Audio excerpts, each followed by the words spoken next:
Whatever his bodily posture or activity, he maintained his effort with mindfulness and wisdom present at all times.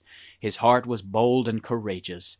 It had lost all fear of those things which arouse and maintain the thoughts and emotional states, aramana, that used to be his enemies. He was also certain of the path leading to freedom from dukkha. He had no doubts about it, even though he had yet to actually attain complete freedom.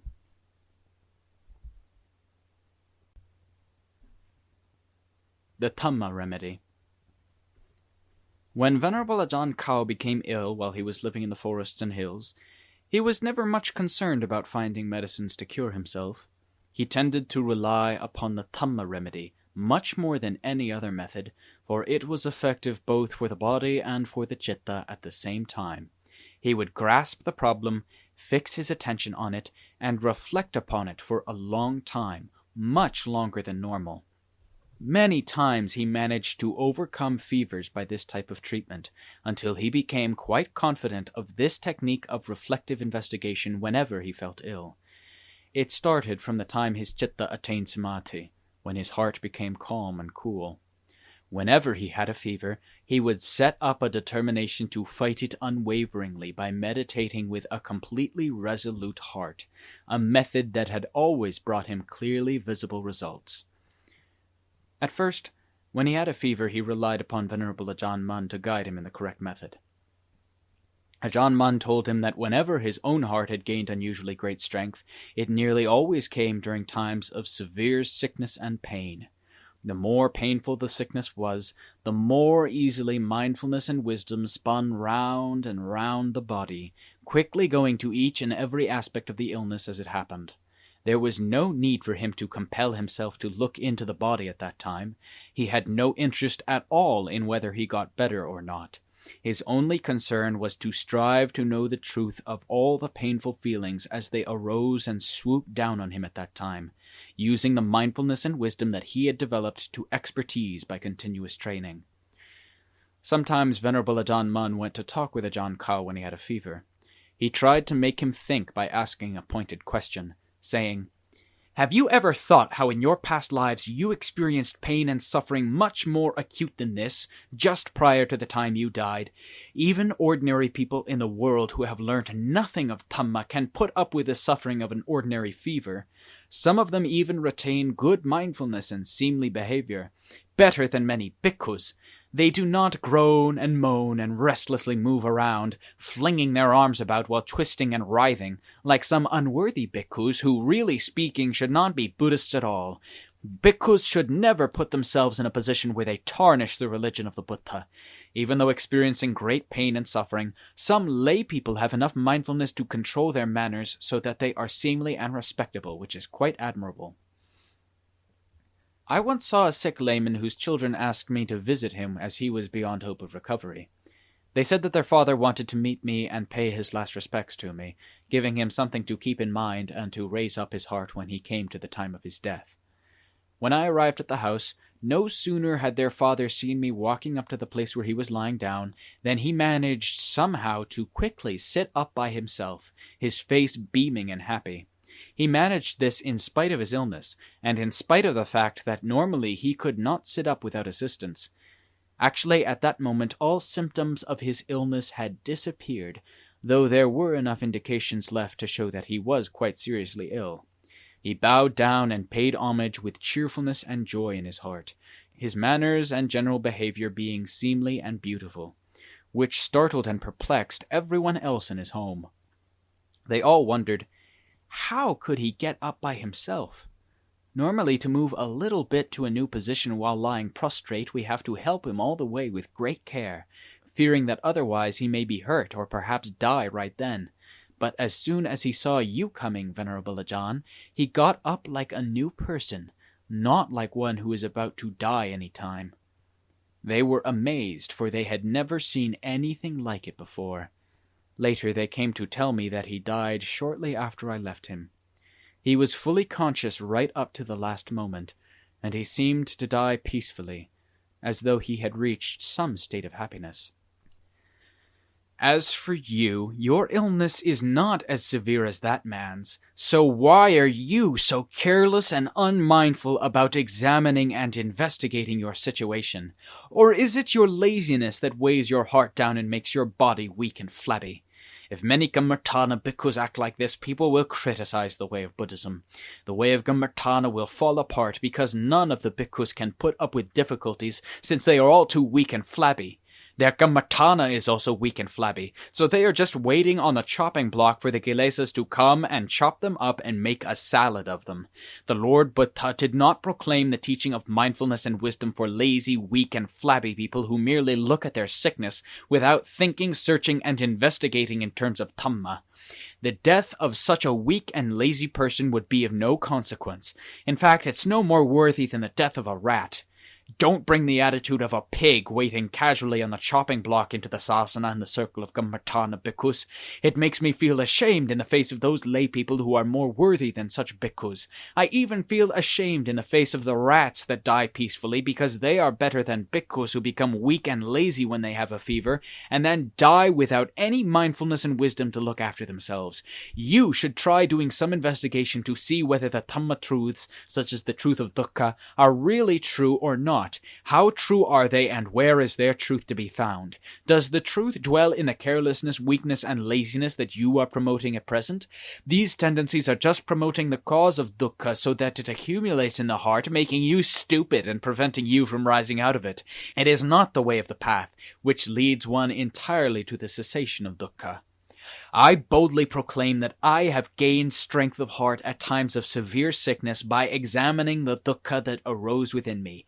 I saw clearly the place where it arose and established itself, along with its dying away and ceasing, by means of true mindfulness and wisdom. The citta that knows the truth of dukkha becomes calm and peaceful. It does not go about looking for something to change its state. Instead, being one and single, it remains firmly within the truth. There is nothing in the citta to cause trouble or unseemly actions, nor can anything false enter to cause doubt or uncertainty. At that point, painful feelings either cease completely or, even if they remain, they are quite unable to overwhelm the citta. The citta and the pain are both true, each in its own sphere. This is where the Dhamma truths become the highest truths. You must stay focused in the citta as you thoroughly investigate everything. Mindfulness and wisdom become active because you investigate, not because you're too lazy to make use of the very tools that are capable of countering the kilesas. Here is a simile to help you understand. If you take a stone and throw it at someone's head, it can cause injury or maybe even kill him. But you can also make valuable use of that stone for sharpening knives or other purposes. Accordingly, a fool uses a stone to do damage, whereas a clever person uses it for good purposes to help himself in desirable ways. Mindfulness and wisdom are like this. They can be used wrongly to think out ways of doing things that are morally bad, such as being clever in a deceitful way in one's business affairs, or clever in robbery and banditry, or being slick and quicker than a monkey so that others cannot follow what one is up to. All actions that usually turn into evil because of using mindfulness and wisdom in the wrong way. But we can also use mindfulness and wisdom in the right way in our livelihood, by using them in such things as building work, or carpentry, or writing, or the various kinds of repair work in which we are skilled. Or we may use them to cure our kilesas and tanha, which fix us firmly to the wheel of samsara and lead us to endless rounds of birth and death, until they have all been removed from the heart.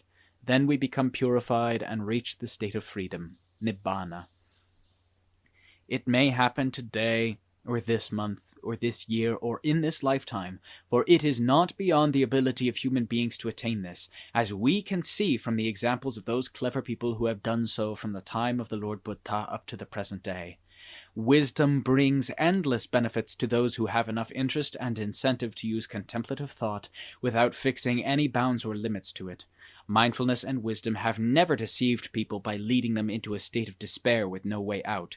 So we need not be afraid that we'll develop too much mindfulness and wisdom, or that they will turn us into someone who is good at breaking up and destroying whatever Dhamma we have within us. We need not fear that an abundance of mindfulness and wisdom will hinder our chances of attaining freedom by overwhelming us before we're even halfway there. Since ancient times, the wisest of people have always praised mindfulness and wisdom, saying that they are the most exalted faculties, and never out of date. You should therefore think and search, digging up mindfulness and wisdom and promoting them as the best means of defending yourself, and the best method of completely destroying the enemy within you. Then you will see a most excellent and precious sphere of the heart that has always been there within you since endless ages past.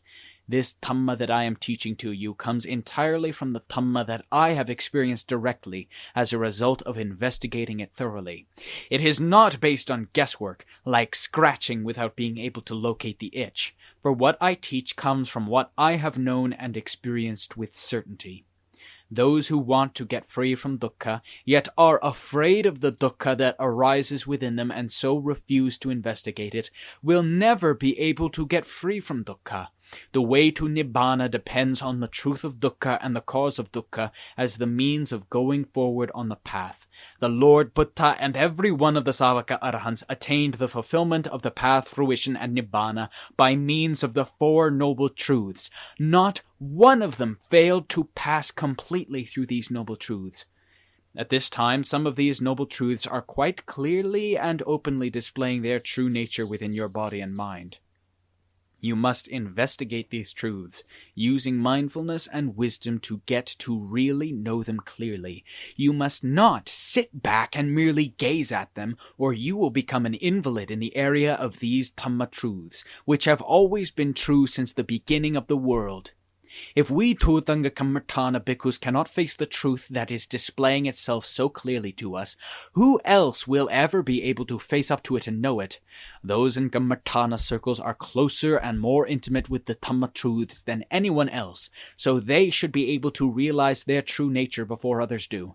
Although others outside the circle of Kammatthana also have the Dhamma truths as an inherent part of the body and mind, they differ in that they avoid doing any investigation which would lead them to understand them a different way.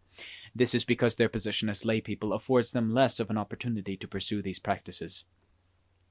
But the Thutanga Kammatthana bhikkhu is a special case, for he is fully prepared to progress steadily towards realizing the truth which is apparent within him all the time. If you have the blood of a warrior who is truly worthy of the name given by the great teacher, Sakyaputta Buddha Janorasa, son of the Sakya, the victorious Buddha, you must try to investigate so as to realize the truth clearly.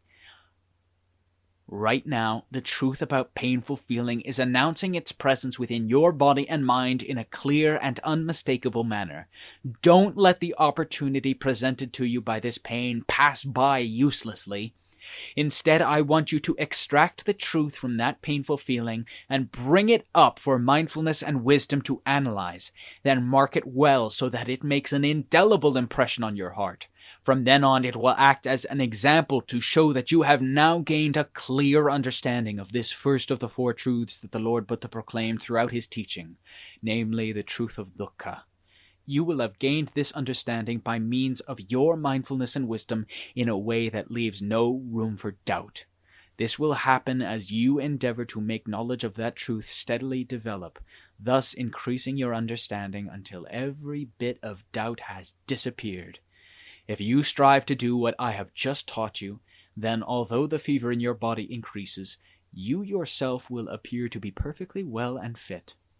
In other words, your heart won't be disturbed by or apprehensive of the pain arising in your body. Instead, you will take pride and satisfaction from what you have realized in a calm, steady manner. You will not display any outward symptoms, restlessly moving and changing about as the fever gets worse. This is what's meant by learning Dhamma for the truth. The wisest people have all learnt it in this way.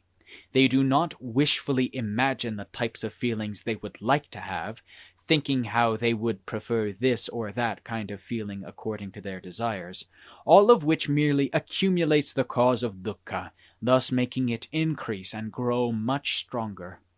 You must take this teaching to heart and remember it well. You must continue investigating to find the meaning of Dhamma, which is the truth that is within yourself. This knowledge is well within each and every person's capability. I am merely the one who teaches the way to do it. Whether the pupil is fearless and valiant or weak and flabby depends entirely on the person who does the investigation. No one else has a say in that at all.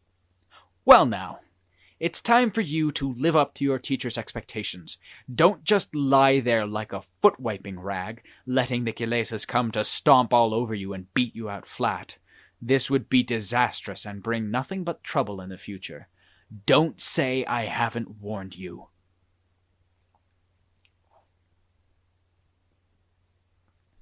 Venerable Ajaan Khao recalled that, when Venerable Ajaan Mun gave me this Dhamma talk, it was as though a violent storm had passed through and then disappeared. I was so moved by his skillful, penetrating teaching that I felt I would float up into the air with rapture and joy.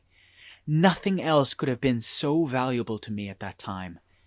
As soon as Ajaan Mun left, I began practicing the methods in which he had so kindly instructed me. I began, to the best of my ability, to examine and unravel the problem of the painful feelings I was experiencing then, without exhibiting any form of weakness at all. While doing the investigation of pain after Ajaan Mun left, it felt as if he were still sitting there with me, watching me and waiting to help show me how to do it the whole time. More than that, the feeling of his presence gave me strength of heart to increase my fight with painful feeling. While doing the investigation, I tried to separate dukkha out from the khandhas. In other words, the body and all its parts I put into one heap, khandha. Sanya, memory, which stands by to define or determine, thereby deceiving us, I divided into a second heap. Sankhara, which is thinking and imagining, I put into a third heap. And the citta I put separately into a special category. Then I investigated, I compared, I looked for causes and results from the arising and ceasing of the chaotic jumble of pain that was racking my body. But I did not think about whether the pain would die away and I would survive, or whether it would get worse and I would die, for I was absolutely determined to get to know the truth of all these things. In particular, I wanted to find out what in fact the truth of dukkha was. Why should it have such power that it can shake up and disturb the hearts of all beings throughout the world without exception? This happens when dukkha arises in normal circumstances due to all sorts of different causes. More so, it arises when people reach the end of their lives and are just about to leave this life and go to a new state. All sentient beings of every kind feel very frightened at that time. None of them are bold and fearless enough to face up to death and accept it, except when they are forced to face it because there's no other alternative, no way out. If there was any way to avoid it, they would escape to the other end of the world if necessary to get away from it, all because of the fear of death. After Ajaan Mun left, I thought to myself, I am also one of these sentient beings who are timid and frightened of dukkha. So what should I do about the dukkha I'm now experiencing in order that I may be bold and fearless with the truth as my witness? Well, I must contend with dukkha by using mindfulness and wisdom to follow the methods taught by the great teacher, and my own teacher as well. A short time ago, Venerable Ajaan Mun kindly taught me in a way that went straight to my heart, leaving no room for doubt. He taught me that I should fight using mindfulness and wisdom to separate and analyze these khandhas, examining to see them quite clearly. Right now, what khandha is this painful feeling? Can it be the body, or memory, or thought and imagination, or consciousness, or the citta? If it cannot be any of those, then why do I make out that the painful feeling is me, that I am in pain, that pain is truly mine? Am I really this painful feeling, or what? I must find out the truth of this today, so if the pain does not stop and I have not come to know this painful feeling quite clearly with true mindfulness and wisdom, I shall go on sitting here in meditation until I die if necessary. But I will definitely not get up from this place just to let the pain mock and ridicule me. From that moment on, mindfulness and wisdom began aggressively analyzing as if it were a matter of life and death. This life and death struggle between the chitta and the pain went on for 5 hours. Following that, I knew the truth about each one of the khandhas on its own. But in particular, I knew the feeling group most clearly by means of wisdom. As soon as the investigation had thoroughly and completely penetrated every aspect of the khandhas, the painful feelings died away immediately. From then on, an unshakable faith in the validity of the noble truths arose in me, based upon the truth of dukkha. I then knew the truth of it without any doubt or uncertainty. From that day forward, whenever I got a fever or any other sickness, my heart was able to be victorious by practicing the way of mindfulness and wisdom. Never again was I weak and spineless in the face of pain. Instead, my heart gained strength in times of pain and sickness, which are times of serious concern, maybe even matters of life and death. The Dhamma which I, like most ordinary people not faced with a critical situation, had never taken very seriously, then displayed the truth for me to see clearly as I thoroughly investigated painful feeling. The pain then ceased, and the heart became concentrated and went down and reached the base of samadhi. All doubts and problems with regard to the body and mind then ceased while they went quiescent. This lasted until the chitta withdrew from that state, which took several hours. Whatever else needed to be investigated would be dealt with in the future with fearless regard for the truth which had already been seen. When Ajaan Khao's chitta became concentrated and dropped down to reach the basis of samadhi due to the powerful influence of the investigation, the fever ceased immediately and did not return again.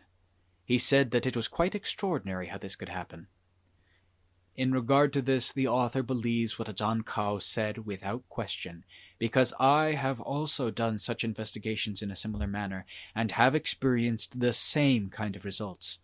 So I feel fully confident that the Dhamma remedy is quite capable of treating sickness in subtle and strange ways, and I appreciate those meditators who have tendencies of character in this direction.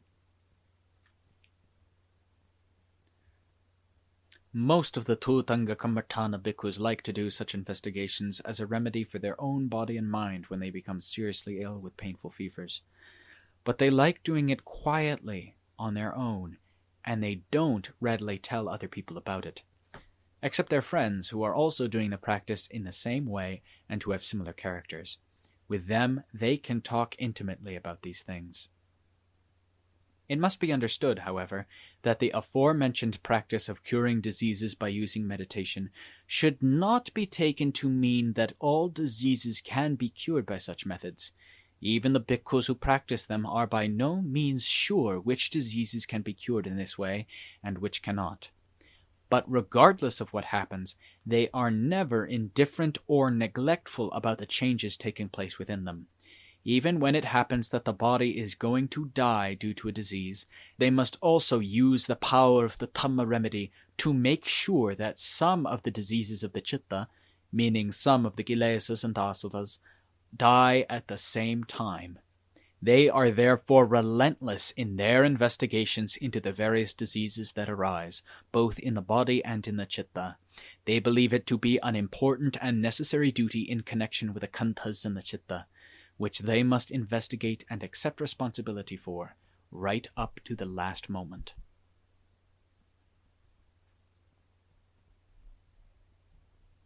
Venerable Ajaan Khao invariably preferred to cure fevers and illnesses by using the Dhamma remedy.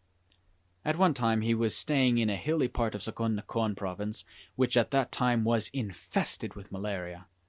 One day after he had finished eating his food, he immediately began to feel feverish and shivery. He wrapped himself in several blankets to keep warm, but to no avail. He looked about for a warm place, but it was hopeless, so he gave up trying to treat the problem by external means.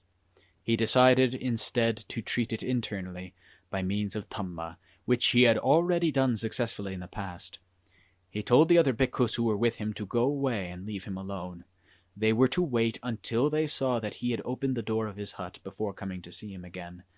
After all the bhikkhus had gone, he began to meditate by investigating painful feelings in the same way as he had done before.